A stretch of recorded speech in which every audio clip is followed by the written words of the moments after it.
Welcome to the HUDDLE Podcast. We're doing a little mini episode because we all had time this week. Before we get into the Luka and Mavs and all that fun stuff, guys, the time has come. I'm now a Florida Panthers fan. I'm no longer a Leafs fan. Wow. Disavowing the Leafs. Wow. Are you serious? Are you pulling a Costanza right now? Dude, no, I'm a Florida Panthers fan, bro. Bought a jersey today. From 2012? All right, you busted me.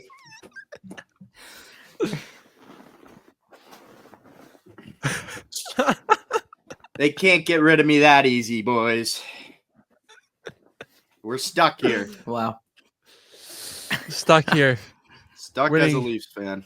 Winning 3 games every playoff run. All righty. Anyways, now that hysterical joke that I pulled is over. So the Lakers played the Mavs last night for the first time back in the Mavericks arena, and it was safe to say a shit show for the Mavericks. Yeah, it was tough. Shit show might be an understatement. Yeah, that was a brutal showing. Let's be honest. Like, he went out there, he dropped 45, 8 and 7. Yeah, as Luka does. Like, he went sicko mode, bro. He had 31 in the first half. He was on fire. And on top of that, KD only had 11. Grimes had 10. Like, Nico 80, was getting 80. fire Nico chance the entire game. Okay, so Luka went 45 points, 8 rebounds, 6 assists. AD went 13 points, 11 rebounds, 6 assists. Christie went 11 points, 3 rebounds, 3 assists. Like, I mean, everyone knew it was a bad trade, obviously.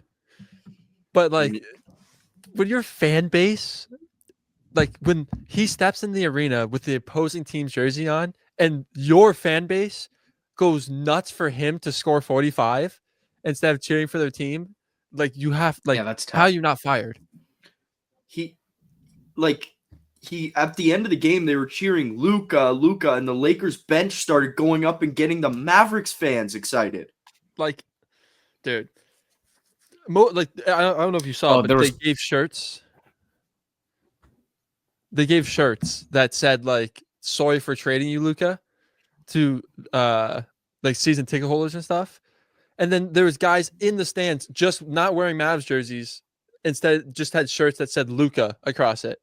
Well, they gave out shirts in Slovenian that said "Thank you for everything, Luka." Okay. To their fans. So that's what they gave. But there are people with shirts selling outside of the stadium. This guy went with 500 shirts. He only had 60 after last night. That said, fire Nico. Like, that's the only thing they said. Well, and they were chanting too.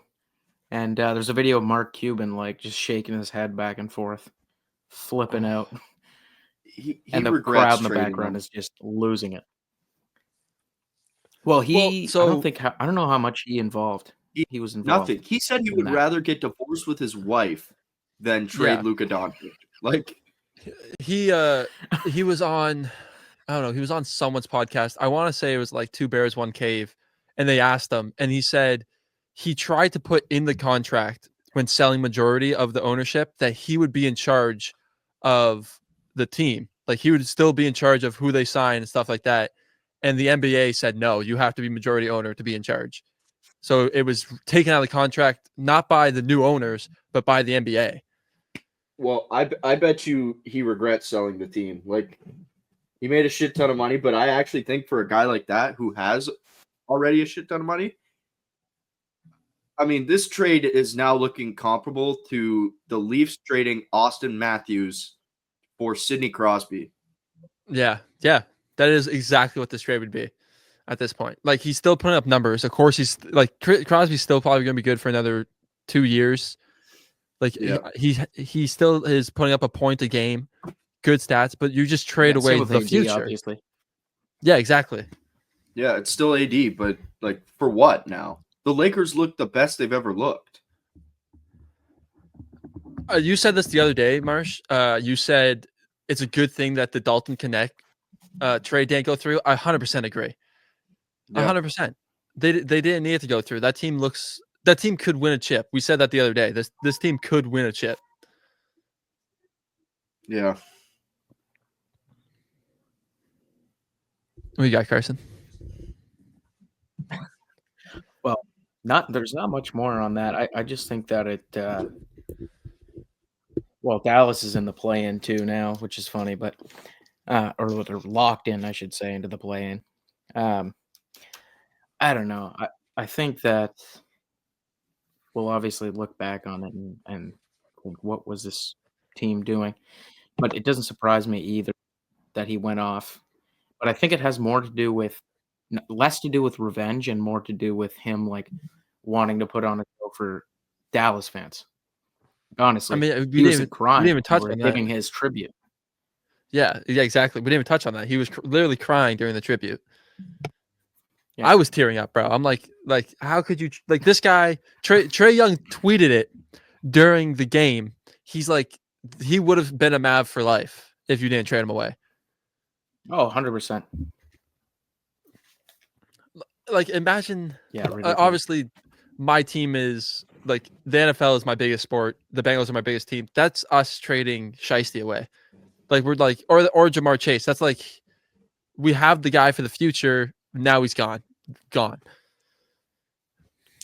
It's just, I don't know how you do that.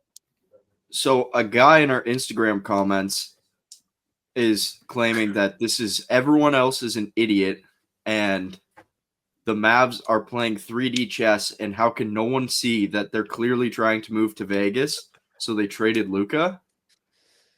Brother, Dallas is a great market. You saw it last night. The Stars game, great market. The Cowboys sell out every game. Like, Dallas is a good market. It's not like they're the Utah Jazz. Like, yeah, what would that have to do with them? Like, what would that have to do with them trading Dallas? A good team doesn't need to move because they put seats. They put people in seats. A bad team, and then they get no people going. They can go, look, we have no people going. Like it in baseball, the Athletics did it, where they just would trade away all their good players for the last 25 years and never spend any money until eventually MLB went, fine, you can move to Vegas. Yeah, the owners of the Mav team as well, they own casinos too. They've been trying to open up a casino in Dallas, and Texas is like, yeah, not happening. So like that's another like part of the conspiracy theory. But like you said, like Dallas is such a big market. Mark Cuban said it too. Like he came out and he's like, I know everybody's talking about this, but this is a big market. The GM, not the GM. What's the commissioner came out and also said it. He's like, people say that like Dallas is like, I think he said the 7th or 8th biggest market in basketball.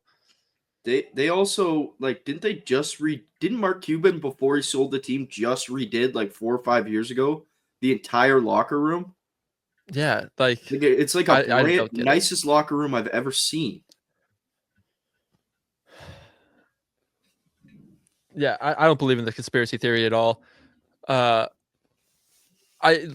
think maybe they're tanking and being like, let us build this casino and hotel. But you would think the opposite. Like you would think if they have such a good team in a high volume, a hotel is a lot of money, not just for the person that builds the hotel, but for the government in Texas that gets all the tax revenue from it. Like, I think people are looking too far into it. Last year, Nico was praised as the best GM ever, who pulled off Kyrie and pulled off all this shit and got him to the finals. And this year, he got a little cocky. He decided that Luka wasn't listening to exactly what they were saying. So he's like, if you don't want to listen to me, I'll trade you. And he traded him. And now you're seeing the results of what happens when a GM thinks he's the star of the team. Like it or not, you don't shoot the basketball, brother. You don't. It's tough. I don't know if you guys saw, keeping on the basketball topic, but Jokic has odds on where he's going to play next year. Is he not signed?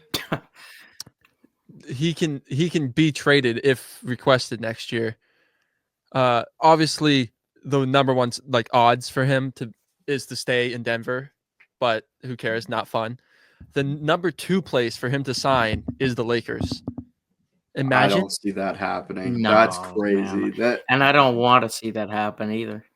I feel like that's too much. The number 3 spot, Toronto Raptors. I don't see that happening either. Like, the only way I see him leaving is to go to a Texas team, a Florida team, or a place with lower taxes, because he's one of the guys who plays for basketball. Like he plays for money. It's his job. There's some guys who, you know what I mean? Like, when Jokic can retire and he feels done with the sport, he will leave, and you won't. He's not going to go on TV.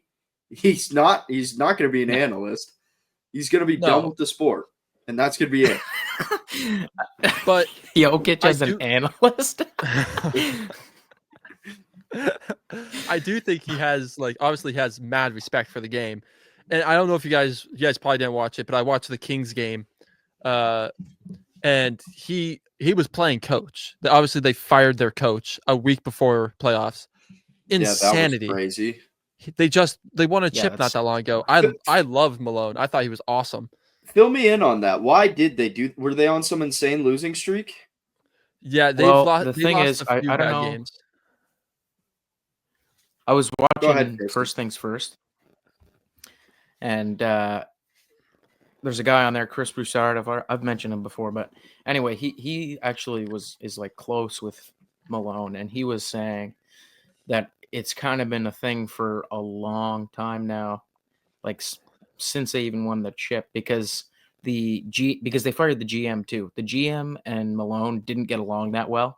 Apparently, they weren't even talking, in the weeks heading up to when Malone got fired. So, there must just have been a bad relationship there. He's also been called a hard head coach, and it's not like football where you have a 53-man roster or a 52-man roster. If you are a hard coach and you're calling people out in press conferences and stuff, there is 2 or 3 guys on that team that you're calling out, because you're not calling out Jokic, yeah. You're not calling out Jamal, sorry. You're not calling out even MJ, not MJ. What's his name? MPJ. Michael Porter Jr. Jesus Christ. Yeah. Anyway, yeah. No, 100%. I 100% agree. He did say in his press conference the other day that he's guys on this team are not playing defense. He yelled at them. He's like, go play defense. I think it's just poor management from ownership. Now you've pissed off Jokic. There's no way he's not pissed off. So I'm sorry. If you're getting rid of the GM, whatever, why not see if it works without the GM and still keep your head coach who won a championship, and he won 2 years ago. That's stupid. Yeah. I couldn't imagine firing a head coach in football after objectively he's a good head coach. I agree. He so with that firing though, so like I said the other day, Jokic was playing coach. They beat the Kings. He had a great game as always. But now what do you do? Jokic hasn't played with an all-star. The best player on the team besides him is Jamal Murray, who's never been an all-star, an all-pro, or never won anything. So are you looking to move teams? I know you said he is a 9-to-5 basketball player. That's what he's just there to play ball and take the paycheck.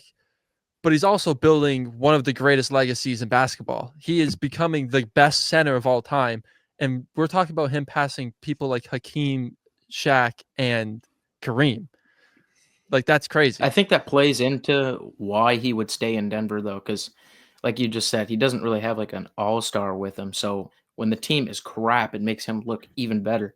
You couldn't score 61 if he was on the Lakers. Like that wouldn't happen. You would never score Agreed. 61 on the There's Lakers. a lot more media with the Lakers as well, and moving like I'm gonna be honest, moving's a hassle. He doesn't seem like a guy like he already moved all the way from Serbia. Yeah. You think he Yeah. wants to move from Colorado to LA and deal with like the LeBron media every day? But he would be able to play with Luka, his Serbian friend. Like, imagine that dynamic duo. Listen, do I think it would be fun? Yes, but like, I really just don't think he wants the headache. Like, he's one of those guys who will. The only thing he wants to be talked about is basketball. Yeah. Okay. But let's take away the Lakers. Let's talk about the Raptors. And I know this is just hopes and dreams for us, but even if he went to the Raptors, that team is like over the edge now. They have a star player. They have Scotty Barnes, who's an all-star, RJ Barrett, who's a fringe all-star. Like, that's a good team. Yeah, but you have all of Canada as the media. The Raptors sell seats, dude. They sell tickets, and they do pull media coverage from Canada. Like, they're in the top 7 for the biggest markets in basketball. That's what I'm saying. I don't think he wants to be in a big market. You don't think he wants to be in a big market? No. Our dollar is way worse than theirs. The tax is way worse over here. The media coverage will be all over him from everywhere in Canada. And he wants to be able to walk down the streets and not have people recognize him. Like, I doubt that happens in Colorado either. But in Toronto, you are treated different. Like, Austin Matthews is treated different in the city. Like, Scotty Barnes is on every billboard for Subway. Yes. Jokic? True. I've never seen the guy do a commercial. But you can say no to a commercial. Yeah, you can. You can also say no to getting 50% higher taxes and paid with less money. Well, I don't know what the Colorado tax rate is. It's definitely not like Texas or Florida. But I mean, when you're getting the Supermax, does it matter? When you're like... Yeah, because he works it as a job. Yeah, I guess. Brother, but like, you're still bringing home... He wanted to skip the parade to go see horses. I like horses. I want to drink beer and play with horses. I'm just saying, he looks pissed. He looks frustrated, and moving might help. I think he didn't like the GM already, because I saw a video online of the GM taking a beer out of his hand after they just won something. That was Luka. That was Luka? Yeah, that was Luka. After they went to the finals, he took his beer away. Oh yeah. Okay, so fuck him then, because that's not cool either. No. You're going to tell me I can't have a beer after I just dragged this team? Like, he dragged that team to the finals. You're going to take away a man's beer like that? Fuck you, dude. What a trash can. Okay, well, speaking of that, actually, what did you guys think of the... I don't know if you've seen it. Aiden, you probably did. Luka got ejected from the one game there against OKC, the second game that they played on Monday, I think it was, or maybe it was Tuesday, but because he was yelling at a fan, and it was a second technical, but people are flipping out about that. Yeah. What did the fans say to him? So I saw this. Yeah, the fan said like, you're short. He went to go shoot a 3. He's like, you're short, and then he swished it because it's Luka Doncic, and he turned around. He was like, "F you, mother effer!" Like, that's fine. That's fun. Yes, if you can heckle the players, you should be able to talk smack back. Brother, I've seen LeBron personally drag someone out by their ear. Like, what are we talking about? That's bullshit. If you can dish it, you can take it. Yeah. Like, the thing too that sucks about it is it was in the fourth quarter. Lakers were up 108 to 107, and they ended up losing that game 136 to 120. Like, that's so ridiculous that they gave that away. they renounced it. Is that how you say it? They took away the tech after too, eh? So replay the game from where he was teched out. Like, I'm not a Lakers fan by any means. Again, I feel like I'm pro Lakers all the time on the show, but fair is fair. Yeah, that's ridiculous. Oh, the NBA heating up. They tried to sewer the Leafs yesterday against Tampa. They try to sewer them. Oh, yeah. Robertson gets nailed from behind, and then somehow he gets a call on him. Even the announcer went, wait, how is that on Robertson? He was like, what? Anyway, so they go into OT after the Leafs just dominating them, and then the boys finish it off. It was a nice win, but NHL refs. Who had the Hattie yesterday? Robertson had 2. Okay. I don't think there was a hat trick. I think it was a 4-3 game. Okay. Unless Robertson scored in overtime. I don't think it was him. Because I'm pretty sure Maddie had 3 points. Marner had 3 points. Like, guys they're dogs right now. The boys, they played a terrible game against Florida, but and a guy like Matthew Nyes coming out and going, yeah, we played soft yesterday. A guy like Matthew Nyes, who is by far not the top 5 players on that team. Well, maybe he's top 5, but no, probably not. But him coming out and saying we played soft and then the boys rallying and playing great, like it's a grid I haven't seen with the Leafs in a while, and it's refreshing because the way it's looking, we're going to play either a really hot Ottawa team or a Florida team who's going to get all their boys back for week 1. So, I mean, it's crazy. But Montreal might jump Ottawa now. Like the NHL playoff coming down like this is fun, but I just don't want to I don't want to play Florida. Okay, I don't want to put to it into perspective for me. Like, put it into perspective. Are the Leafs like more of a Steelers comparison or a Cowboys comparison? Because I don't really watch hockey. That fucking hurts both ways, eh? Yeah, there's no real good. See, the Steelers.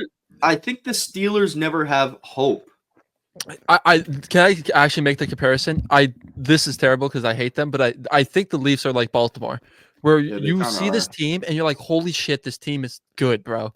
And then they win a playoff game, and then you're like, you got to win the next one, and they just can't get over that hump of winning the next one.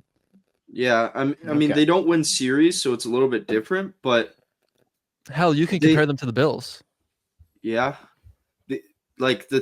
they just don't win. Like, they're always top 6 for Stanley Cup odds. Like the last 5 or 6 years, it feels like, and they just burn out. Like they just die in the playoffs. Now, this is a team with a way better defense than ever in history, and Stolarz has been a brick wall. He's been a pleasure to watch.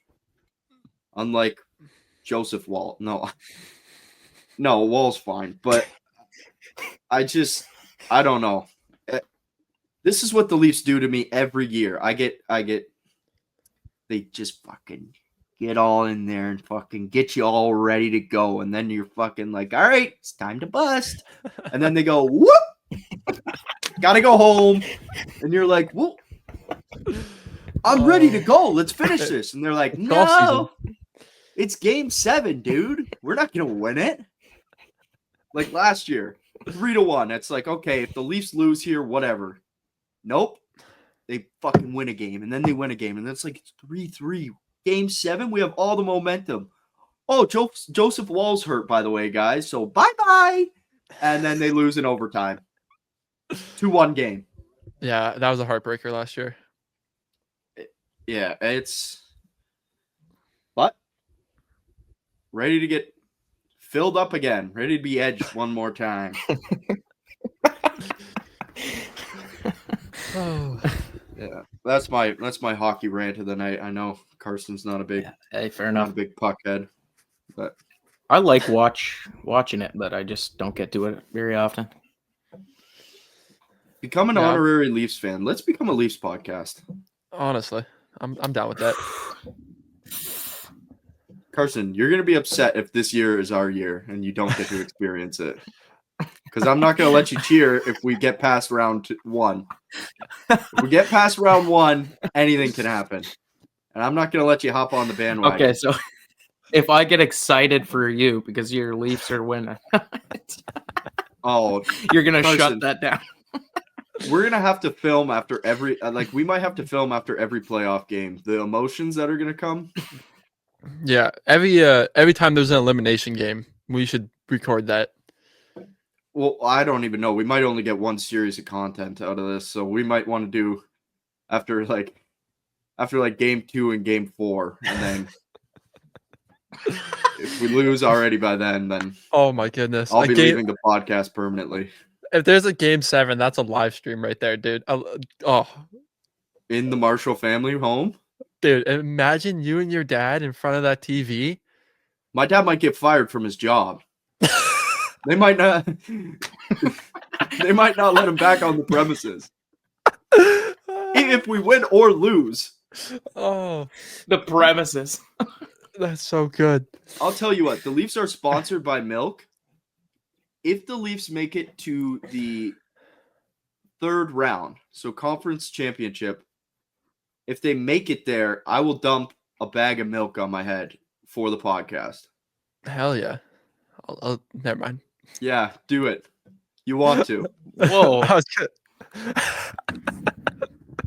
Dude, I'd drink the entire bag, bro. I'll cut one open and just chug it out of the bag. Paste some Oreos on my nipples.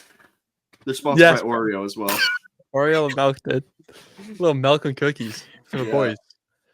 And then, Aiden, you have to eat one of the Oreos right off there. Like a charcuterie board. As long as I get to dunk it in the milk that's pouring off your head. That's a promise for this podcast. Carson's like, thank God I'm not there anymore. You sick freaks. Oh. What would you do for a Bengals Super Bowl? Oh, dude. I'd commit heinous crimes. How about you, Carson? Okay, I'm just throwing a hypothetical out there. Let's say the Texans became the first team to three-peat. I think I would cut off my right index finger. I'd go from 3 inches to 1. Yes, same, bro. Three-peat? Bro, I'd give up my legs to three-peat. Give up my legs to 3-peat. All right, Aiden. The fun's over. No more walking for you. Guy goes from 6'2" to 3 feet tall. Actually, I forget who I was talking. I think I was talking with Noah, and we were talking about the UFC coming up. Volkanovski's fighting, and Volk's my favorite fighter. He's lost 4 in a row now, and he's fighting for the belt again. I'm praying he wins it. And we're talking about comparing it to winning a Super Bowl. And I was like, brother, Volk compared to Cincinnati, bro, I would get personally in the octagon for 5 rounds and let him do whatever he wanted to me. So the Bengals win a Super Bowl. Yeah. Do you see his new shorts, by the way? Yeah, dude, they're sick. And by the way, most underrated walkout song. Oh, yeah. Come down from a land down under. Oh, I love Volk, dude. Yeah, he's sweet. But like we were talking, Carson, we were talking about the other day, like how quickly it goes for guys. Like, do you watch much UFC or no? I've gotten into it periodically. Like, I think that it's entertaining. I love watching the ground game. The ground game is sick in UFC. See, I'm the opposite. I hate watching 2 dudes straddle each other.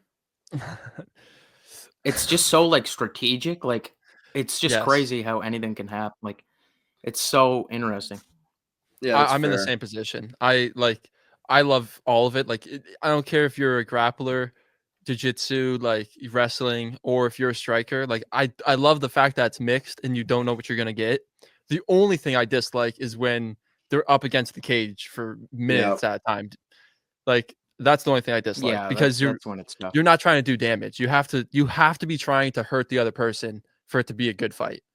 I think that's fair. Like watching fun grapplers is fun, but I don't like watching guys getting taken down and then basically pinned where they're both exhausted for 3 minutes of the round.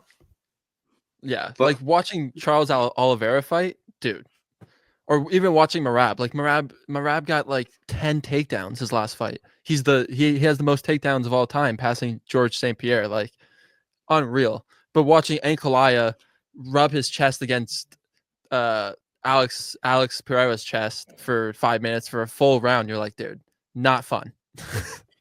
yeah, I anyways, what I was gonna say, Carson, is like the dip these UFC champions take. Like Oliveira looked Oh, it's nuts. unbeatable. McGregor looked unbeatable. Who else we got? Pereira looked unbeatable. Like these guys look untouched, and then they lose.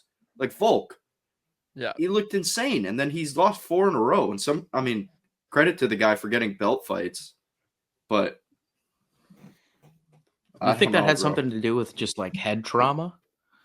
I Well, think you get hit a certain amount of times, and you have a Yeah, season. it's like there's a cap. Yeah. yeah, there is a like once you reach 35, I don't think anyone's gotten the belt after the age 35.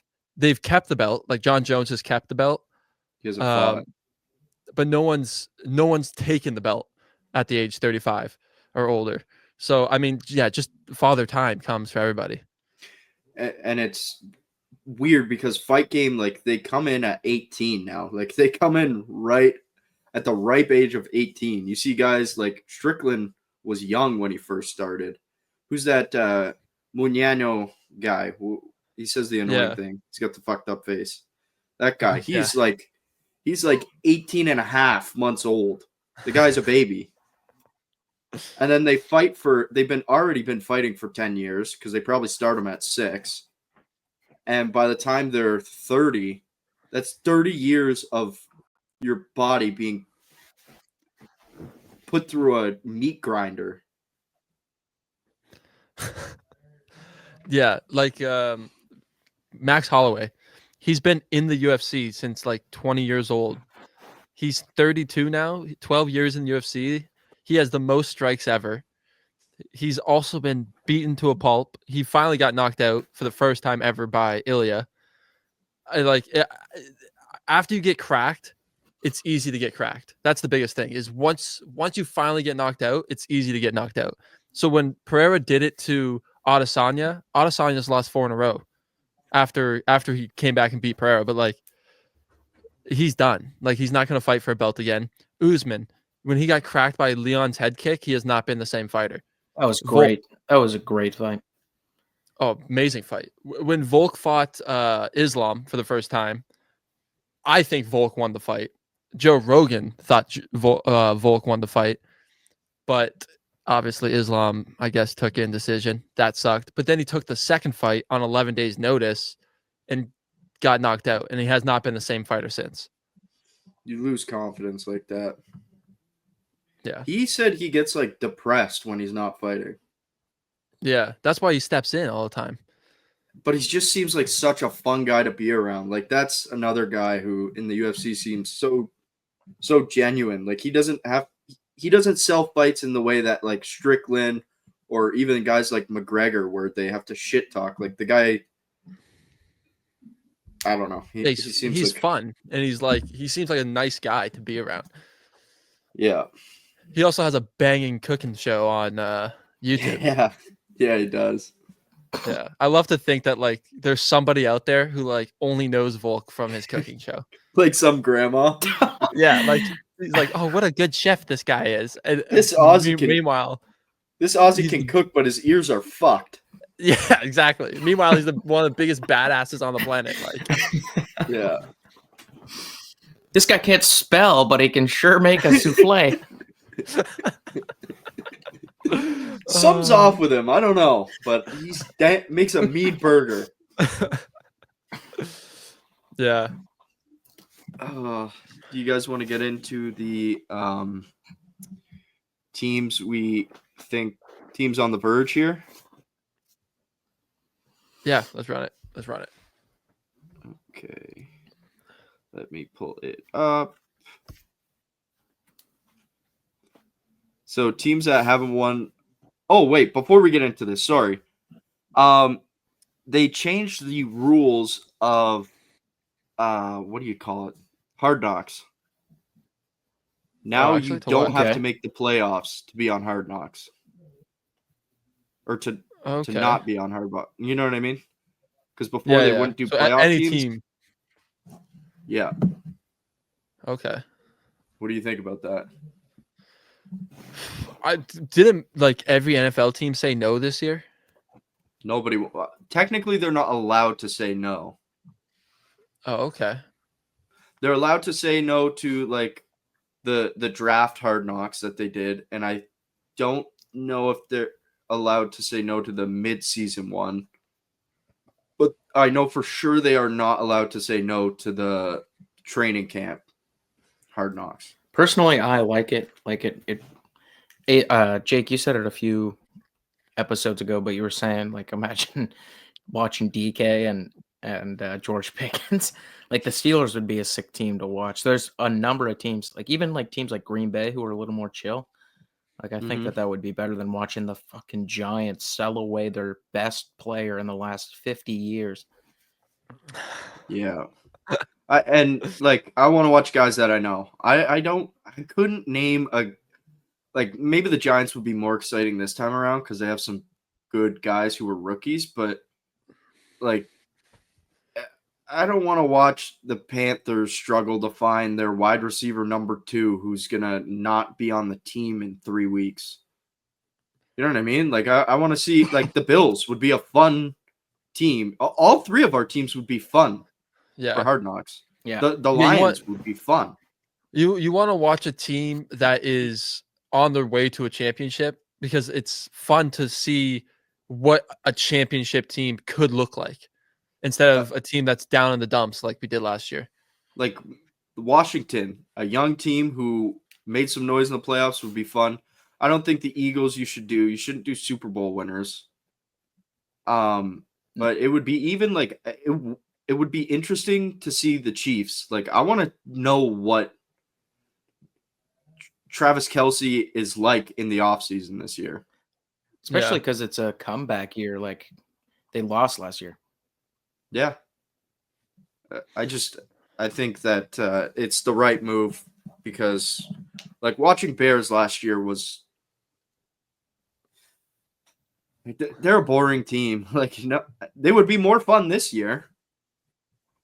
But still, anyways, I think it's a good move. That's all I got. I don't know about you guys. No, I definitely think it's a good move for sure. Alrighty, teams that haven't won a playoff game over the last decade. Jets, Bears, Dolphins, Raiders. So I guess the question is, which out of these 4 teams do you think is most likely to win a playoff game? Next year. Yeah. So we have Jets, Bears, Dolphins, Raiders. Mm-hmm. Okay, so you got Justin Fields, Caleb Williams, Tua, and Geno. I mean, on paper, if you're looking at on paper, you would think the Bears. Because I think the NFC is weaker. Like than the AFC. There's the Eagles, the Lions, I guess Washington. Those are those are the real contenders next year, I think. Well, hold up now. You got Bills, Baltimore, Chiefs. Then you can go Bengals, who are going to be a good team. Houston's going to be a good team. Broncos are going to be a good team. Like, there's a lot of teams on the other side that are going to make some noise. No, I know, but what team's most likely to make the playoffs? I definitely think the Bears. I think the Bears have the least amount of competition to get into the playoffs. They have to play the Lions twice. They have to play the Packers twice, and they have to play Minnesota twice. Yeah. If they split all those games, they're 4-4. I was going to go that. Do you think they're going to split all those games? I mean, well, I was going to go to the same direction as you there, Jake. I think that's a tough. I don't think that the Bears are ready. I think that they could be third in that division. Like if 3 teams make that division again into the playoffs, like the last couple of years. I know the Vikings didn't make it 2 years ago, but last year, Green Bay, Lions, and Vikings were all in the playoffs. They could potentially take Green Bay's spot. I think Green Bay is going to be the worst in that division next year. But out of those 4 teams, honestly, I know it sounds crazy. I don't want to jump onto the bandwagon, or not bandwagon, but like I don't want to now take over this take. But I think the Jets, man. I think the Jets have it. It's the easiest division out of all of those divisions, and I think that the Jets will be better than Miami next year. And they're not competing. Sorry, I was just gonna say you could slide just as easily into the playoffs, being the second best team in that division, and go play like I don't know. You'll get a decent shake at one of the top teams, but it's better than playing Green Bay or whatever first round. Not Green Bay, I guess that's a bad example, but like the Lions or the Eagles. Like they're going to get either the Lions, Eagles, or whoever comes out of those other, probably the Bucks. Are we saying they have to win this playoff game or just make the playoffs? Win. Miami's made it to playoffs 2 years ago. Okay. Yeah. So we can rule out Vegas, right? They're not going to make the playoffs, right? I just don't think anyone else here has confidence in them. And it's a tough division too. Are we all taking the Jets over Miami? I'm not. Ooh. Personally, I think that they're going to be better. Can I explain why though? Yeah. Like, let's say I'm looking at potential here. Like the Jets have a brighter future, but they still have to install a new regime. I guess they could make the playoffs like that, but no new head coach won the playoffs right? Last year? I don't think so. Was Washington's coach? No, but the year before, there for 2 years. The year before, D'Amico Ryans. Yeah. Sorry. Yeah. Okay, what I was going to say about Miami, we've seen play good. They made the playoffs. If Tyreek Hill and Waddle start playing the way they were playing, I could see them beating a team. They almost beat the Bills a couple years ago without Tua. If Tua doesn't get healthy, I think they're fine. And Devon Achane, if he stays healthy and plays like he was last year, I could see Plus, them. they got Zach Wilson as their backup now. Yeah, that's true. But also, like for the Jets, Breece Hall and like they have good players, Breece Hall, Garrett Wilson, but you're rolling the dice on Fields, really. And I think we all like Fields. I just don't know if I like him to win a playoff game the first year when you're going to play Patrick Mahomes, Josh Allen, Joe Shiesty, or Lamar Jackson. Okay, I do agree. I'm still sticking with the Bears because I think they are more likely to beat an NFC team than those teams are likely to beat KC, Baltimore, Bills, Houston, fair. Bengals, Broncos. I think the Bears could beat the Lions. They're in division, anything can happen. They could beat the Lions. They could beat the Vikings. In division, anything can happen. They could beat Green Bay. In division, anything can happen. And then I think next year, I think they're going to take a step up. Will it be great? I don't know. But I think they could beat the Bucks. I think the Eagles would probably still just stomp on their hopes and dreams. And I don't think they're going to pass Washington either. Well, this is kind of a side thing to all this, but I feel like we've gotten away from this in football specifically. I guess in basketball a little bit too, but like nowadays there's so many uber athletic like players that we almost expect people to come in and immediately be good. But like that's not even that's never been the case. Like there's always a grace period. There's always a period of learning because the step from college is always going to be huge to the NFL. So but the thing is, like Caleb Williams last year, he didn't have a great year, and he got outshined because of Bo Nix and JD, but he still wasn't a decent quarterback last year behind just an abysmal offensive line, the worst offensive line one could have. Yeah. So, like this year, they're bulking up the offensive line. He's still gonna have DJ Moore and Rome Aduzier or whatever his name is. Dunze, yeah. The defense is not bad. Defense is okay.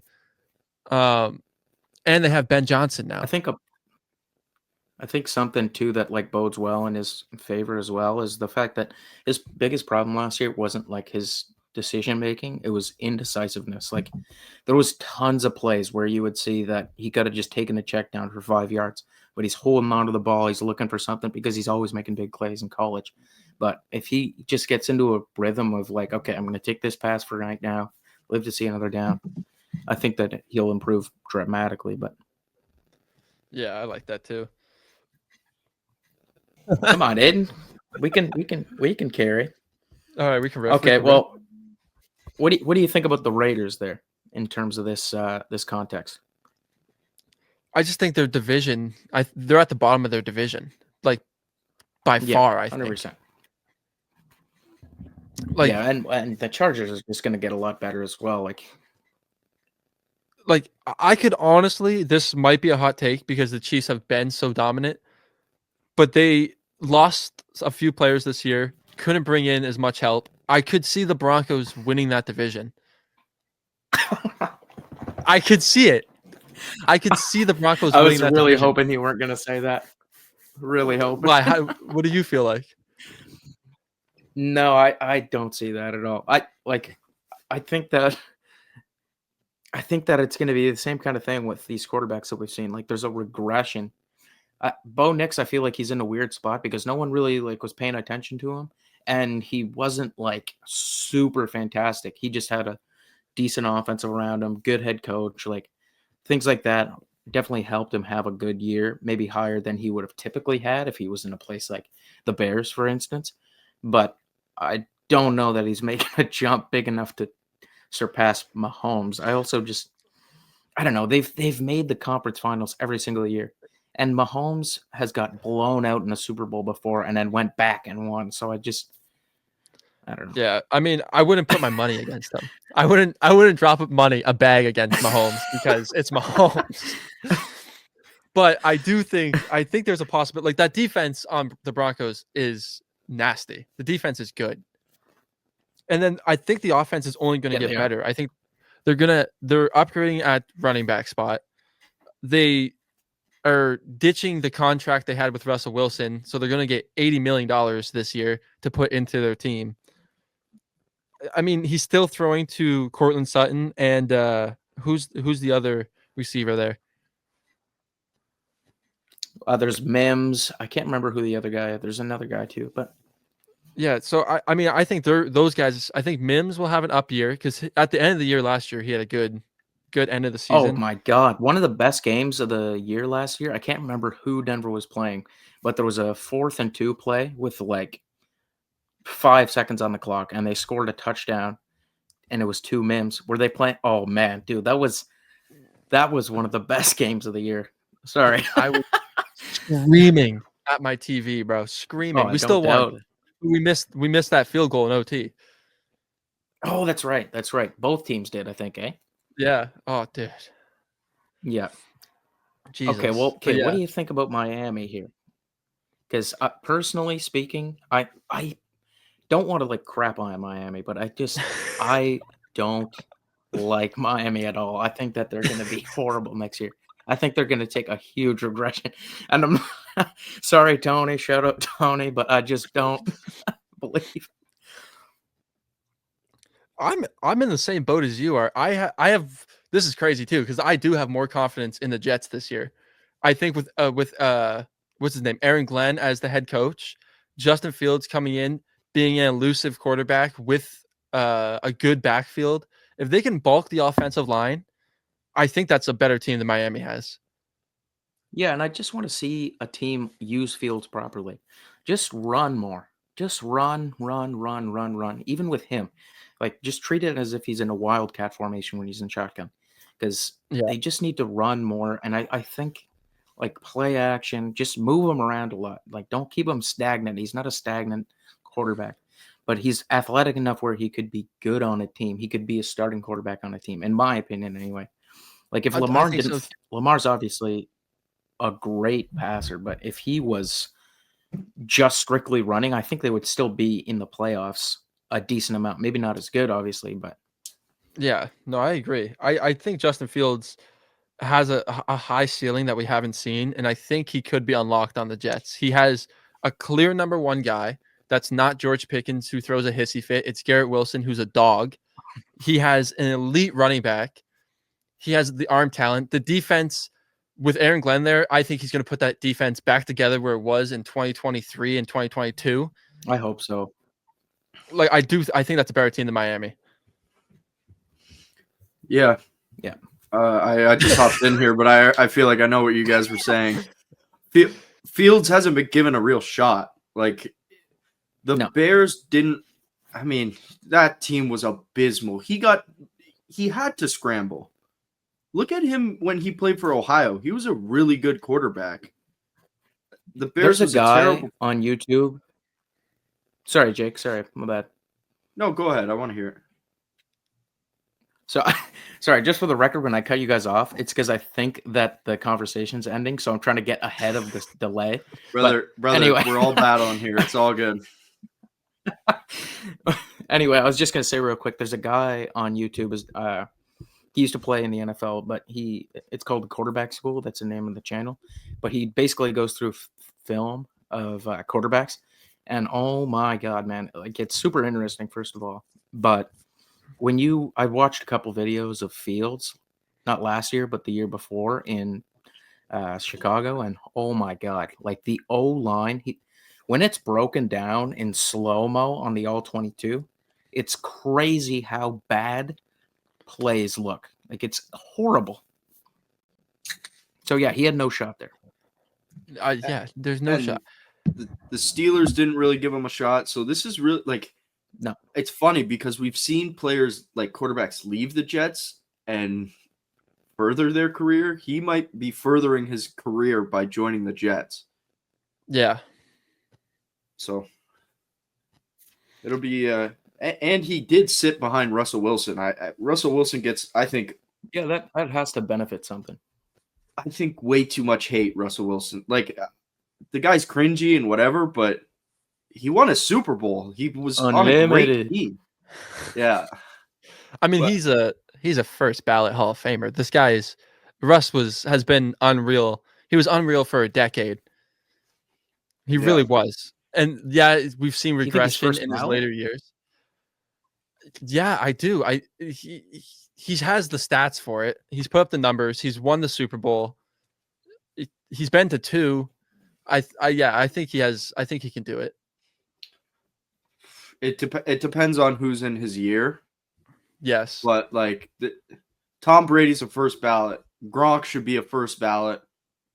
I'm trying to think of guys. Like, Mahomes is first ballot. Kelsey's first ballot. Aaron Rodgers first ballot. Would you put Matthew Stafford? You kind of have to if you're going to put Wilson. Matthew Stafford for sure. Matthew Stafford's better than Wilson. Yeah, that's where I'm getting. I'm trying to get out guys who I think are guaranteed first ballot, like easy guys in the league. Let me pose you the question then: is Eli Manning a first ballot? Depends on who he's going up against, though. Did you say yes, Carson? He's a first ballot. Yeah, he's first ballot purely because he's Tom Brady's kryptonite. Like, that's it. See, I think Russ is a better quarterback all time than Eli Manning.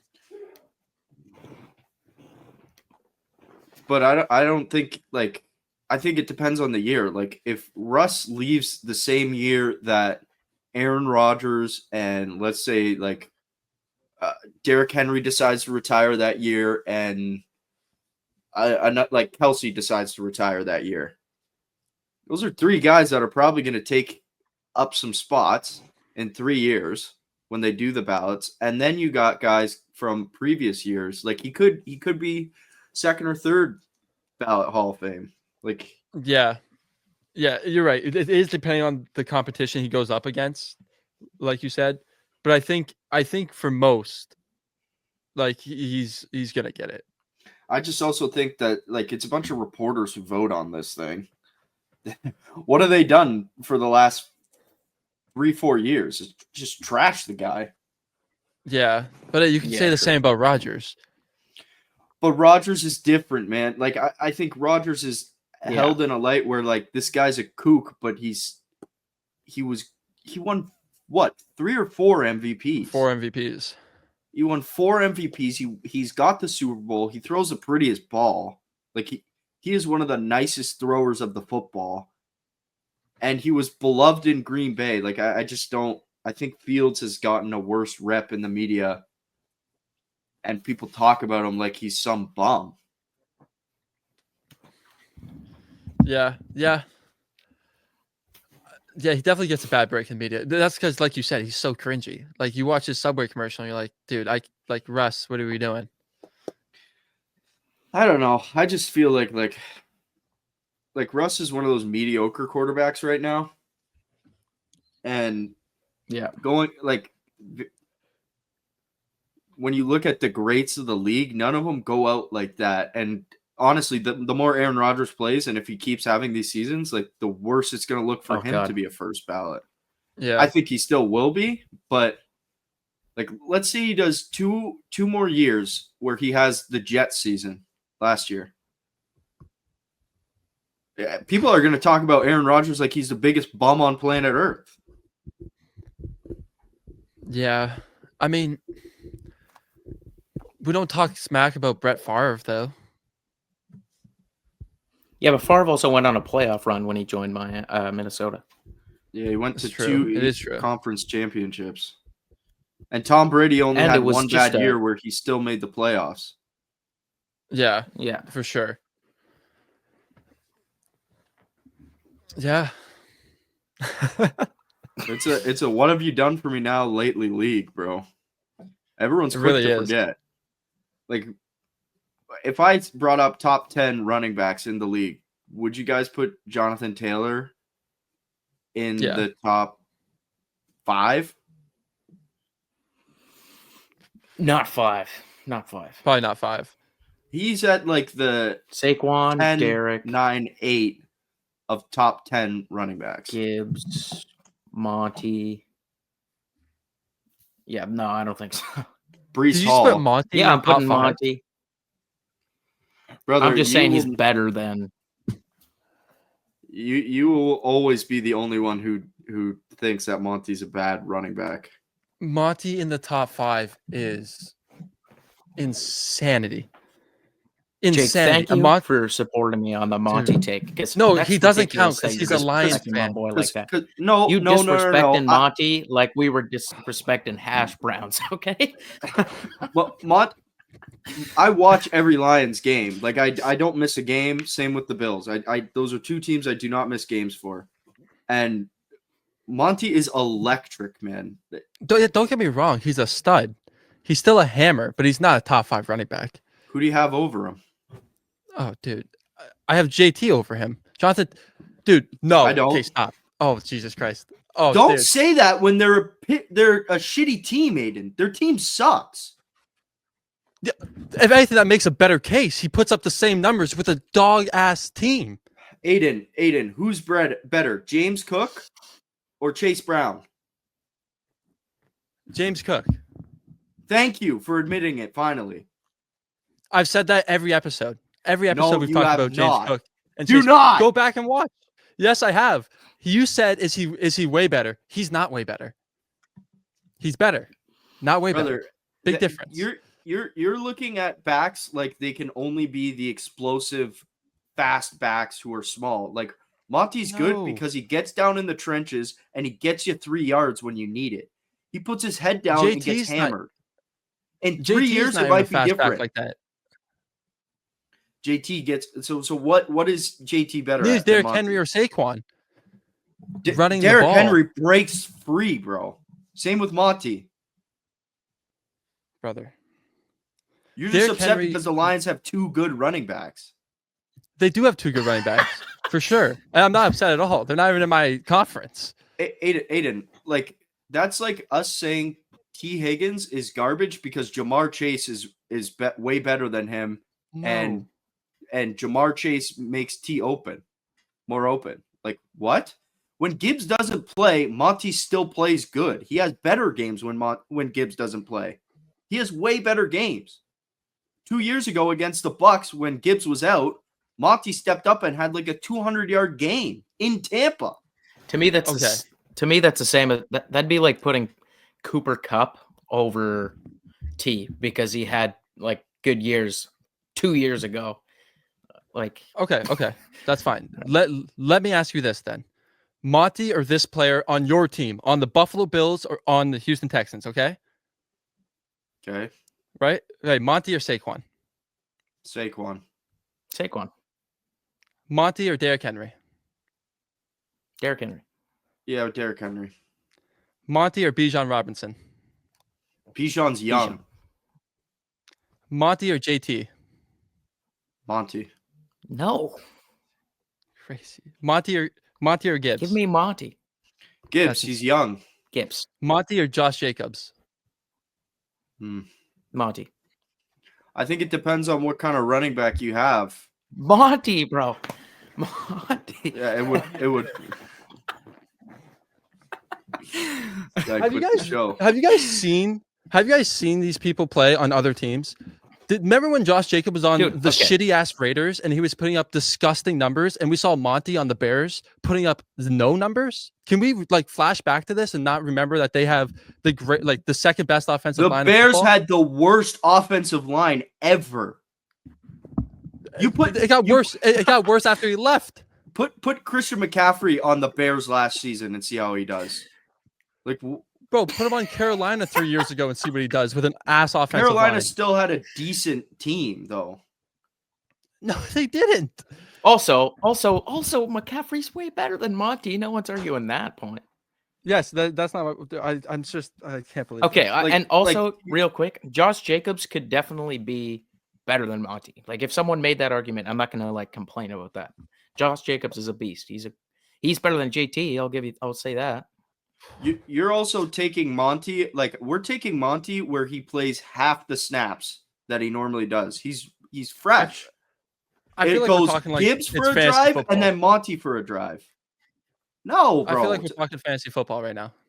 No, we aren't. But listen, the amount of times last year I've watched a Lions game and go, we're running up the middle. Okay, Monty, don't run Gibbs. And Gibbs sometimes explodes out, but majority of the time, if you need 3 yards, it's Monty. He takes contact like a beast, man. You what? Alvin Kamara or Monty? See, how is Alvin Kamara above JT for you guys? This is just said Alvin Kamara. Are you kidding? Yes. Alvin Kamara is way better than JT. Oh. Way better. Are you kidding me? You want to talk about crappy teams? Alvin Kamara's been on a crappy team his entire career. And when was the last time he had a 1,000-yard season?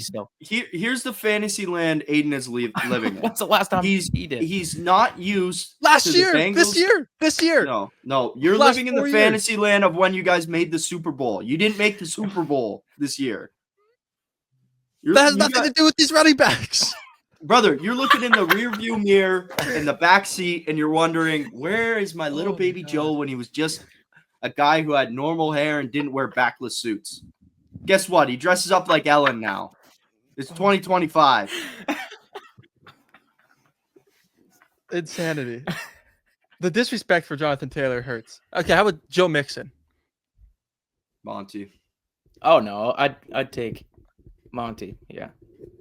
Joe Mixon or Jonathan Taylor? That's real tough, honestly.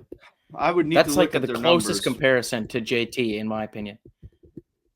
We're talking this year, Aiden. We're not talking like overall. Like 3 years ago, JT's number one running back, man. He hasn't declined. The guy still puts up stupid numbers.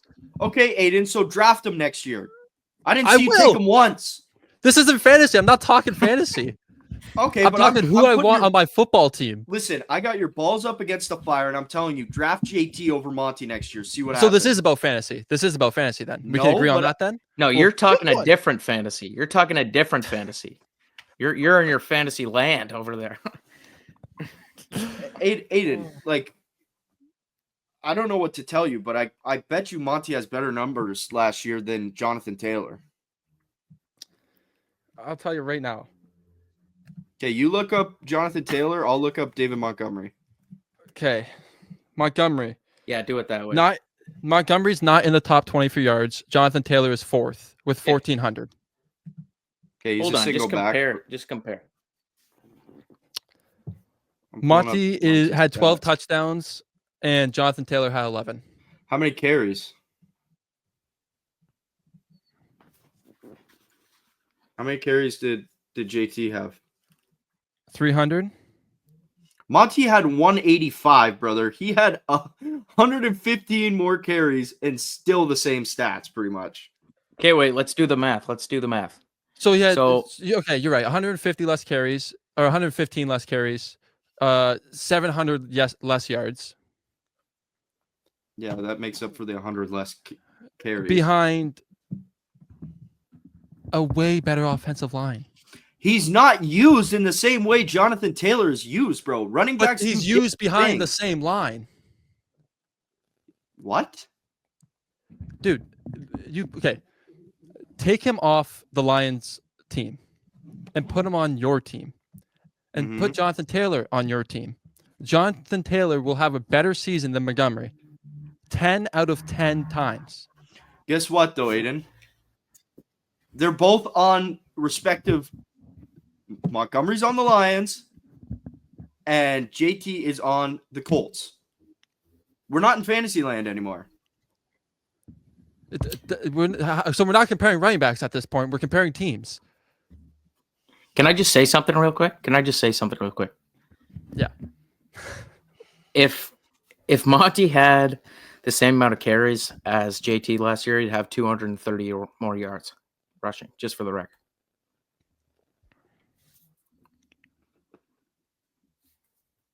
That's the whole okay. Behind a That's it. way better line. Well, and then let's not forget he probably have 10 more touchdowns. Let's be generous and say 8 more touchdowns. So now he's at 20 touchdowns.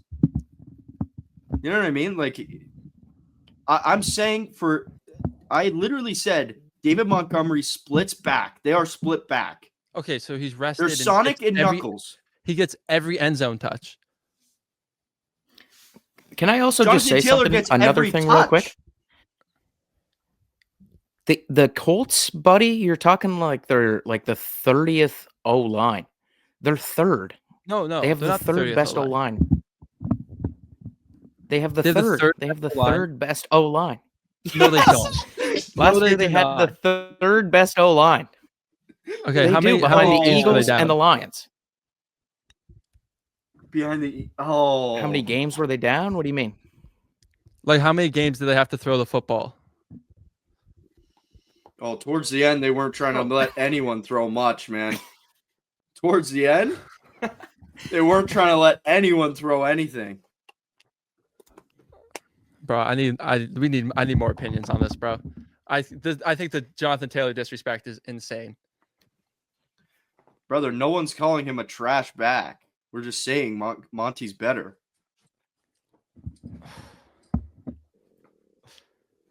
Okay, I'm just gonna let it What are we be. gonna name the I'll agree to disagree.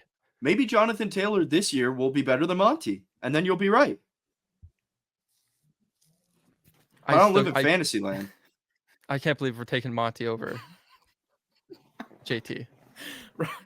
Bro, what are we gonna name the name of the title of this podcast? Screaming over running backs.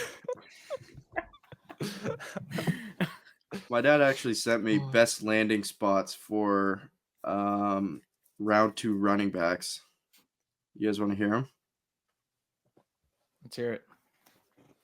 Trayvon Henderson, the Patriots. Quinton Judkins, the Bears.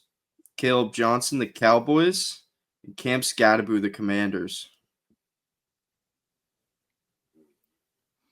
I just Commanders with Bro, another damn. back would be crazy. with That would be Cam nuts. Scatterboo, who could be on. I'm gonna put serious stock into this guy next year. They might have too many white guys on that team, though. Now that I'm thinking about it, Who do they got? They got McCaffrey. what's his name? McCaffrey, Zach Luke Ertz. Ertz. Logan I Thomas think- is mostly white. No, I think it's okay to have a couple white wide receivers and running backs if you have a black QB. I think it's fine to reverse it. Okay. I didn't think that this was gonna develop into a tape. What? Look at Lamar and what's his name? Mark Andrews.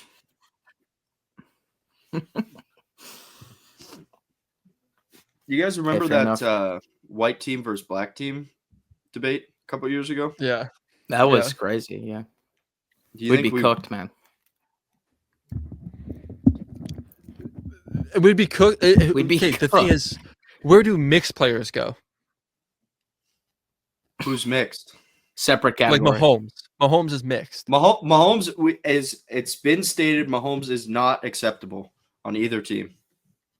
So just like these guys who are mixed, just not acceptable. Because isn't Saquon mixed? Yeah, So like, is he not on either team? I don't think he gets to be on either team. I think we have a chance. Amon-Ra doesn't get to be on either team. How about like Puka and Penei Sewell? Puka's ours. Any Hawaii players are ours. Ooh, yeah, dude. I think we have a chance, bro. With Cooper DeJean now too. We have one corner. Hey man, I don't know. Cooper Kupp can maybe run it. We can switch over like Harrison Smith, safety, switch him over. There's a few. The other guy from the Eagles, switch him over. Who's our two running backs? CMC. Harrison. Who's Who the is other the one? second running back? Is Chase Brown too brown? I need to see a picture. It'd be like that Family Guy meme Yeah, where I he's think at the so. airport. Yeah, I don't know. How about Bucky Irving? See, that name sounds like he should be playing for the black team.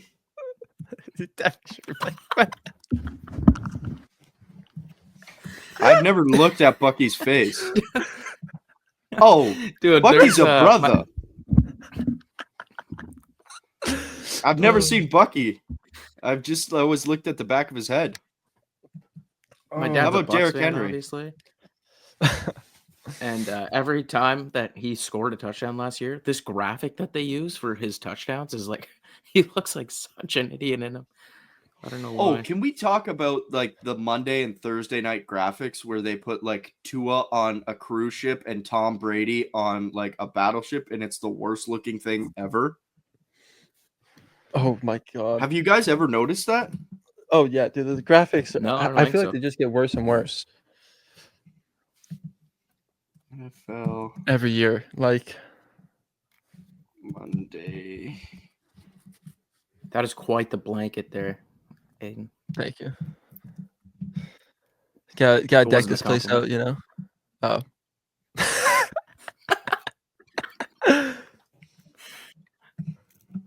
No, I'm just kidding. It looks sick in there, man. Thank you, brother. Okay, I have a compilation here for you guys. I'm gonna mute this, and then I'll share it for you.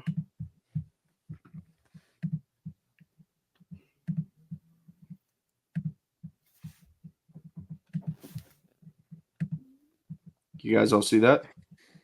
Yeah. Yep. Here, we'll add a little bit of sound. The best seats in the house in this division. And as mentioned, there have been the Cincinnati stretches where they've been. In the meantime, Browns are working hard to get there. That's a Bro, like, what are we doing? Yeah, this is terrible. Tom Brady as Willy Wonka. It's actually kind of gas. I'm not gonna lie. That's exactly what happens in the movie. Bro, what? I kind of like how stupid they are, though. Oh, every time they pop up on screen, I react to them, but they're at In-N-Out. Oh, dude, okay. We're taking the piss now. Bro, come on. Coach Gruden? Bro.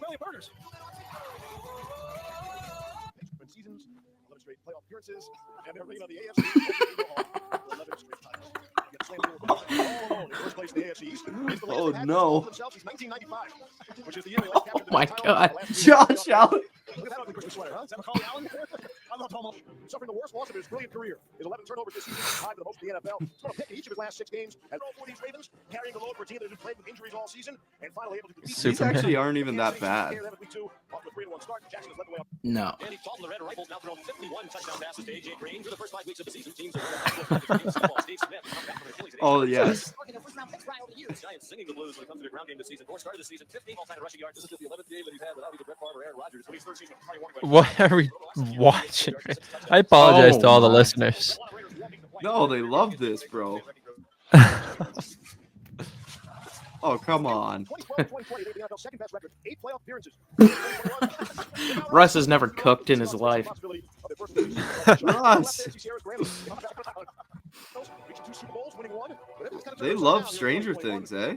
Yeah, what the hell? What is this, the Sack Brothers? Oh my God. Whoa, pause. Is that pumpkin? What are we doing? What the hell was that last one? I think they were doing like a meme on Step Brothers. Oh. Yeah. Anyways, every game I notice that, and I don't know how nobody else talks about it online. We got anything else, boys? I got one last thing that we could probably end the show with is I have every team's projected over and under for the next season, like before pre-draft over and under. You guys want to rip that out? I'll tell you the spread for their season, and you guys tell me if it's over or under, and then we can discuss why if we care to. Yeah, sounds good. All right.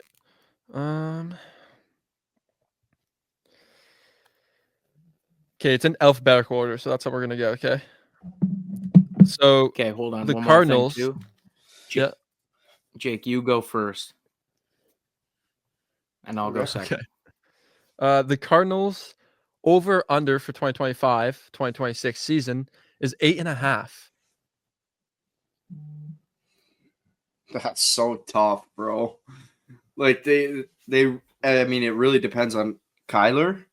8.5 is a lot, I feel. See, like, I think they might get 8. I think they might win 8 games. So I'm going to take the under. But I could see them ripping 10 wins and all of a sudden Marvin Harrison's unlocked. Yeah, I agree with you there. I think that I'm taking the under. Yeah, I like the under there too. I think it's going to be a tough transition next year for them. That's a great line. That's a great line for them. Yeah. Here's a surprising line, at least I think. The Atlanta Falcons over under 7.5. I'm smashing the over. Yeah, I'm smashing the over as well. Give me that. I think first or second episode I said I have Michael Penix as one of my favorites of that draft class. So yeah, I that's obviously the reason why they're so low is probably because of rookie QB playing all season. But yeah, I feel like that's low. I think the mood last year was also bad with, like, they should have just stuck with one. If they were going Kirk, go Kirk. If they were going Penix, go Penix. Because Kirk didn't they feel still could have made the comfortable. playoffs. That's true. All right, next up we have the Baltimore Ravens at 11.5 wins. Over. They only got better. Yeah, I think over is fair as well. I don't think that they'll get worse. Yeah. So we're sticking with Also, they have 11.5. 11 draft picks. They have 11 draft picks. Yeah. Okay, so I saw that the Bills have 10 this year. Maybe we can go over that that's after. crazy. Alrighty. The Buffalo Bills also 11.5. Jets got better. We'll see if Miami gets better. New England got better. 11.5. That's tough to do twice. I'm gonna take the over because I'm a Bills fan. I'll take the under just because I think they'll sit at 11. I think that 11's probably where they'll be. I agree. I could see them going over. Do you guys want to tell me what just your number of wins and then I tell you over like the line, or you want to keep Ooh. doing this? I like We that. could try saying how All many right. wins we think they're gonna get. So next is the Carolina Panthers. 8 wins. I'm gonna say their line is 4.5. Oh, How sorry. many Are we wins do guessing you the think they're line gonna or how many? No. Okay, I'll say 5. Put me down for 7, actually. 7. Well, their line's 6.5. So Yeah. over and under. I like that. I think obviously they're on the come up last season, but I think they'll probably get about 6 wins. I'd take the under, I think. Next up is Chicago Bears. Tough. Give me 8 wins. Give me 8 Okay. wins. I'm gonna jump right on that boat with you. Give me 8. 8. Their line is 8.5. So that is the under. Yeah, but I mean, I could see him winning 10 games somehow. Yeah. Realistically, do this. I need to look at everyone's schedule. All right. Yeah. The Bengals. They're gonna be better than the Steelers. They're gonna be better than the Browns. Give me 10 wins. For the Bengals? Yeah. I'm gonna go. Man. Yeah, 10. I guess. I don't want to put them in a single digit again. I feel like that's crazy, but I don't know. I don't know. It depends on their defense, really. It does. Yeah. So their pre-draft line is 9.5. So Yeah, yes, see, I was gonna say took 9. the over on the boys. No, shut up, Carson. I really like it was 9 or 10, and it would be a ridiculous waste of talent if they didn't win 10 games this year. Yeah, I agree. Yeah. Next up, the Cleveland Browns. 4. Give me 3. Their line is at 5.5. I would also like the under. I'm joining you with the under. America's team, the Dallas Cowboys. 5. Not my team, but give me 10. Woo! What a difference! What a difference, you two. Okay, I'll explain my reasoning and you explain yours. I think Yes. their head coach only got worse. I don't like their head coach hire. I think the looming of Micah having to get paid, and I think that's going to be ugly. I think Dak could get hurt again. And I think the Giants might be better than them next year, depending on how their quarterback, like how Russ plays. Russ and Dak are very similar. Okay.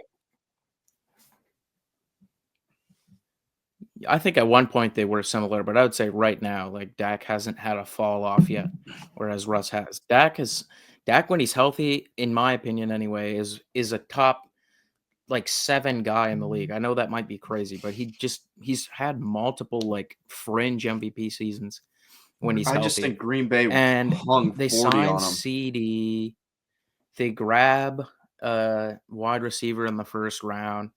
They just signed Javonte Williams. Yeah, he's not a crazy running back, but also what's his name? Rico Dowdle wasn't that bad last year. They still have a good line. They still have a good tight end. Their offense isn't that bad. Their defense, they're going to sign Parsons. They're going to sign him, even though they're dragging it out. That's just Jerry Jones jacking off. And I don't know. I think that they can still be decent. Plus, like the other teams in that division are what? The Eagles, the Commanders, and the Giants? Or no, Yep. is that? Yep. Giants, not that great. The other two teams obviously are, but I think they could be right up there with Washington. Washington's probably going to regress a little bit, just like the Texans did. I agree. I like their line is at 7.5. It's a fair Okay, line. so we're in the middle. Yeah. All right. The next up, Denver Broncos. Ugh. 9 wins. Yeah, I agree, Jake. 9. Give me 9. Ooh.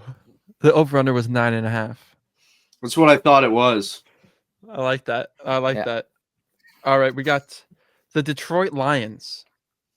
Give me 11 wins. I'm guessing their line is at 10.5 or 11.5. Give me 12.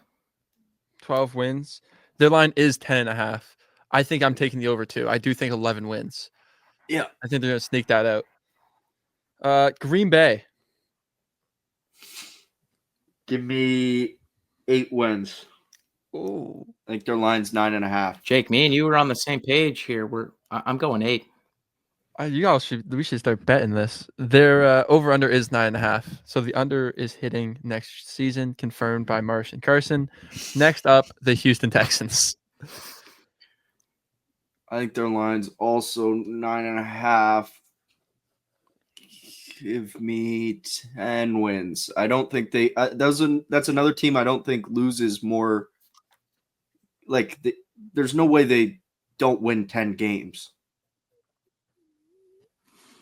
Yeah, I'll go. I think they could win 11 games next year. I think they've kind of stepped. They've had 2 10-win seasons back to back. I think they're kind of taking slow steps to get to that level of, Bills, Ravens, Chiefs, but I think they probably step a little bit closer this year with an extra win maybe. Their line is 9.5. I think they're going to get 10 wins as well. I do like the over still. Just that division's so weak, and I think they'll definitely get 10. Yeah. Yeah. Next up is the Colts. 4 wins, 5 wins.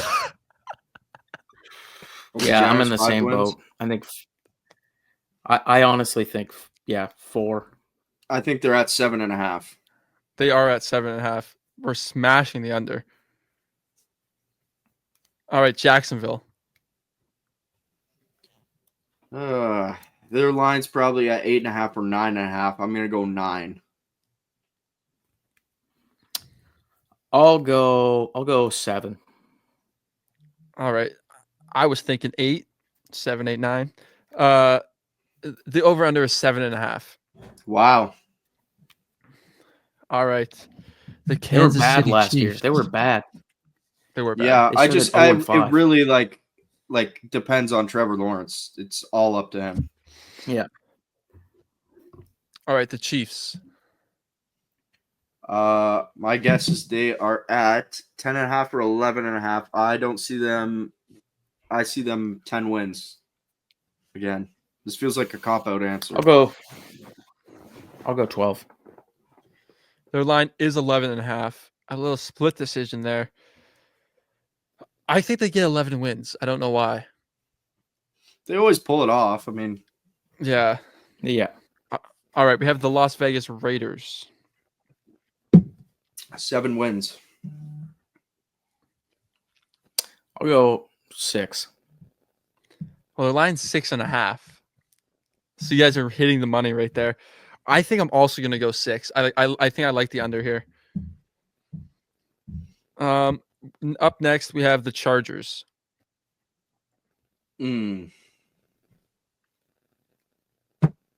Ow. 10 wins. Yeah, I'm joining you again, Jake. 10. Shit. There's no way they get worse with their coach. Like, they hit No. on the draft last year. You have the Chiefs and the Chargers winning the same amount of games? Like, this is tough when you put it in context like that. Yeah. Well, the line Well, is 9.5. I had him at. I had Chiefs with 12 wins, so I feel like Yeah. Yeah. All right. Next up is the Rams. it's a tough team too. Give me. I'm gonna throw my nuts out here. 11 wins. Well, your nuts are out there. I'll go 9. 9 wins. Their line is Yeah. 9.5. I think I'm gonna join Jake on this one. I think I will take the over. I think that's fair. I think the 49ers definitely are not going to be the team they were 2 years ago. Seattle has probably gotten worse. It definitely gotten worse. No DK Metcalf. And the Cardinals are the Cardinals. Yeah. Well said. The Miami Dolphins. Give me 8 wins. Oh God, I'm primed for this one. Give me 4 wins. Oh! Is that the bottom? I think that's our bottom team right now. Yeah. I think the Colts have are a the team only of other team 3, that you I guys think. have given that many. Yeah, man. I don't think the Colts are much worse than Miami next year. Damn. Okay, so Miami's at 8.5. I think I'm gonna take the under with you, Carson. Did you also take the under, Jake? No, I took 9 wins. 9. I'll take the under with you, but like 4's outlandish. Minnesota Vikings.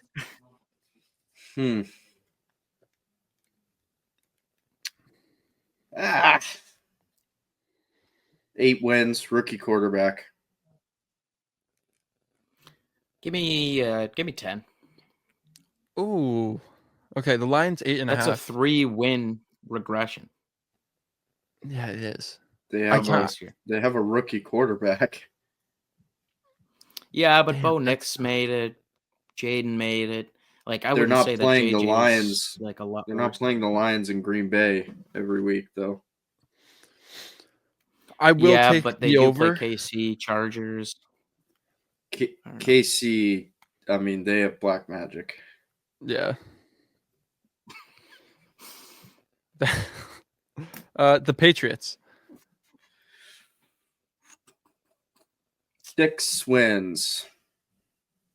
7 Same wins. again. I'm gonna go 6. I think that's a good line. Even 7's Uh, possible. Yeah. Yeah. The line's 7.5. I think they sneak out 8 wins. I could see it. I definitely don't see them like the Bills and what the Bills and the Lions did last year and the Chiefs were all 3 of them were like undefeated in their division going into the last week. Yeah. I can't see teams doing that. Like, you know what I mean? It's so tough to doesn't matter how bad the in division is. It's a division Yeah, for opponent. sure. The Saints. 4 or 5 wins. I'll take 7. Ooh. Care to explain? I just think that Derek Carr is by far one of my least favorite quarterbacks in the NFL, but he's definitely not like the worst quarterback in the NFL. I feel like if he stays healthy, they can definitely win. That division's also weak, except for like the Bucks are good, but even they don't win a lot. You have them better than the Dolphins, though? Oh, yeah. Yeah, I don't like the Dolphins at all. That. I love that disrespect. 6.5 is the line. I'm also taking the under. I think it will be around 5. Yeah. All right, we have the Giants. 6 wins. 7 wins. Give me 7 wins. Oh, I won't go that high. I'll go 5. So the line's 5.5. Yeah, see, I think they do better than last year. That's a tight line. I think I'm going to take the over with you. They have a better quarterback. Yeah. And an easy schedule as well. The New York Jets. 4 wins. Oh boy, wow, that's tough. Man, the Jets is tough. I'm gonna go 7. I also I think like that 7. division's super weak. Cape. Their over under is 5.5. What, Jake? Leave my division It out is of a this, weak bro. division. Okay, It but is. It's a weak division. Kansas City played in the weakest division for the last 10 years. No one says that when they make the playoffs. Yeah, it takes the nothing Chargers away were good. from the Bills. My division sucks too. My division's crap. I know. Josh is pookie, bro. Okay. We have the Eagles. 10 wins. 11 wins. I think they keep this run going. Give me 12. It's 11.5. I'm also going to take the over. Yeah. I think they'll still be the number 1 seed going into the playoffs next season. Well, they weren't the number 1 seed going into this season. But. Oh yeah, the Lions were, right? The Steelers. Ooh. With Aaron Rodgers, 7 wins. Without 4. Man, it's really tough now. That's the hardest team to judge every single year because they make the playoffs every year and they have nobody, but they get 10 wins. Give me 9. It's 8.5. I'm also going to take the over because it's the Steelers. They've done it forever. Yeah, like it's hard to say that they won't win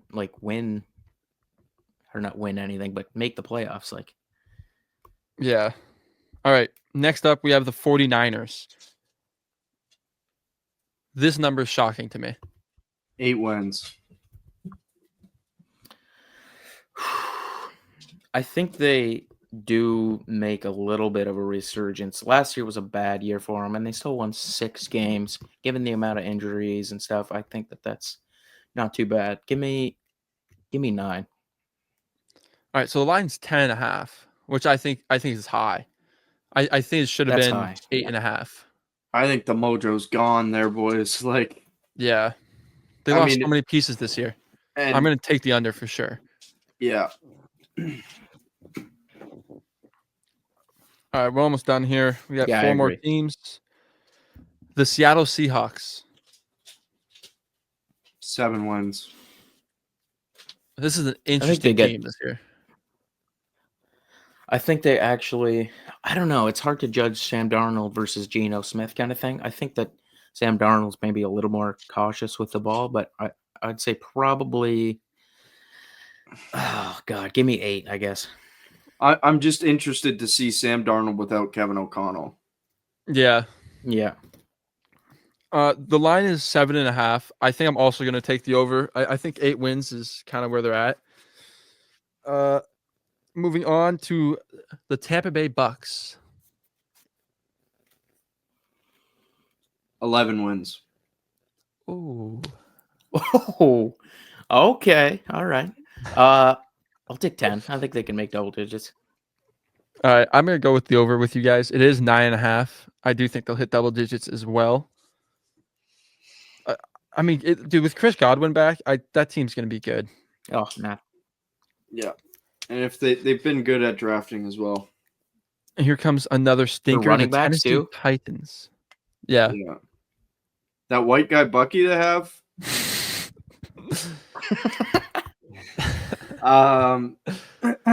Tennessee 4 wins. Yeah, max. Yeah, I like that too, guys. I think this is going to be the worst team in the league next year. Yeah.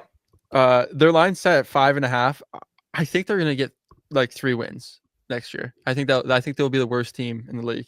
A lot of these are me giving myself some leeway and giving teams a couple more wins than like, you know what I mean? Because if you're like, you don't want to be the dipshit who says 2 wins and they get 5. Last up, Washington Commanders. Oof. How many wins they have last season? Do we know that? I think 11. Okay, give me 10. Yeah. I also like 10. The line I'll is at join you. 9.5. We will take the over. Yeah. Interesting. And that's all of them. Okay, crunch the numbers. Yeah, how much does this not make sense? 18 teams making 10 wins. I'm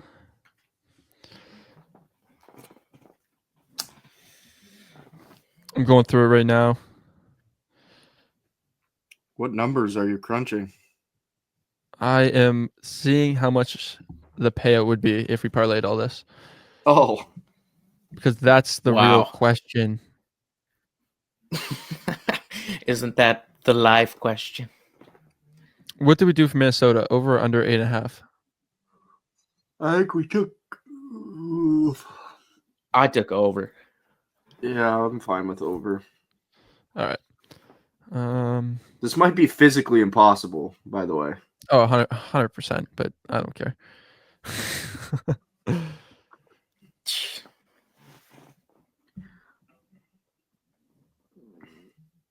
Okay.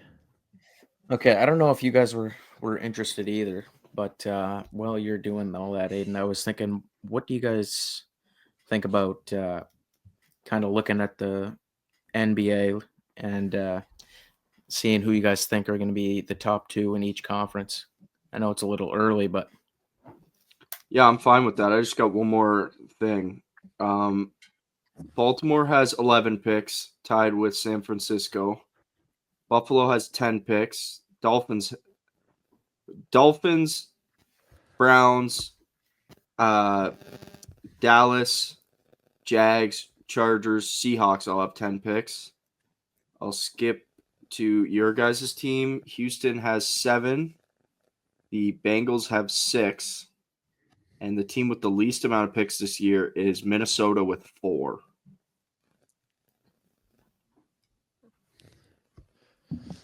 I think that does our not. plan is to trade Trey during the draft if there's an elite edge rusher in the first round.